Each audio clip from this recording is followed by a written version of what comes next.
اہم خبر سے آپ کو آگاہ کرتے چلیں، میجر ریٹائرڈ عادل راجہ نے اداکارہ کبریٰ خان سے معافی مانگ لی۔ انہوں نے ایک بلاگ میں الزام لگایا تھا کہ کچھ فوجی جرنیلوں نے پاکستان کی مختلف سیاسی جماعتوں کے سیاست دانوں کو بلیک میلنگ کرنے کے مقصد کے لیے پاکستانی اداکاروں کو بطور ہنی ٹریپ استعمال کیا ہے۔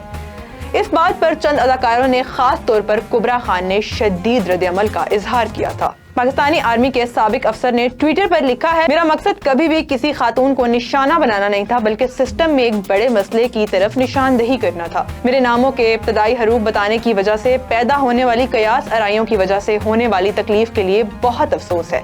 میں نے کسی کا بھی نام نہیں لیا۔ میں پھر اپیل کرتا ہوں کہ بغیر ثبوت کے قیاس آرائیوں سے گریز کریں۔ اس معاملے پر اداکارہ کبریٰ خان نے باقاعدہ طور پر عادل راجہ کے خلاف مقدمہ درج کرایا تھا اور سندھ ہائی کورٹ نے جمعرات کو وفاقی تحقیقاتی ادارے FIA اور پاکستان ٹیلی کمیونیکیشن اتھارٹی PTA کو پاکستانی اداکارہ کبریٰ خان سے متعلق قابل اعتراض مواد انٹرنیٹ سے ہٹانے کا حکم دیا تھا۔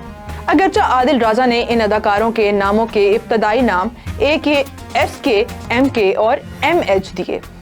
سوشل میڈیا صارفین نے جلدی سے یہ جان لیا کہ ریٹائرڈ فوجی افسر کس کا حوالہ دے رہے ہیں۔ عادل راجہ کے ولاگ کے فوراً بعد ہی سوشل میڈیا صارفین نے ان اداکاروں کی تصاویر کو تضحیک آمیز تبصروں کے ساتھ شیئر کرنا شروع کر دیا تھا۔ پاکستانی اداکارہ سجل علی، مہوش حیات، مائرہ خان اور کبریٰ خان نے عادل راجہ کے تبصروں اور سوشل میڈیا پر ان کی کردار کشی پر شدید رد عمل کا اظہار کیا تھا۔ یہاں تک کہ کبریٰ خان نے عادل راجہ کو خبردار کیا کہ وہ 3 دن کے اندر اپنا بیان واپس لیں اور عوامی سطح پر معافی مانگیں یا لندن میں ہتک عزت کے مقدمے کے لیے تیار ہو جائیں، اور اسی سلسلے کی ہی کڑی تھی کہ اداکارہ نے یوٹیوبر کے خلاف مقدمہ درج کرایا تھا۔ ناظرین، اب تک کے لیے فی الحال اتنا ہی۔ اس حوالے سے مزید اپڈیٹس کے لیے ہمارے ساتھ جڑے رہیں۔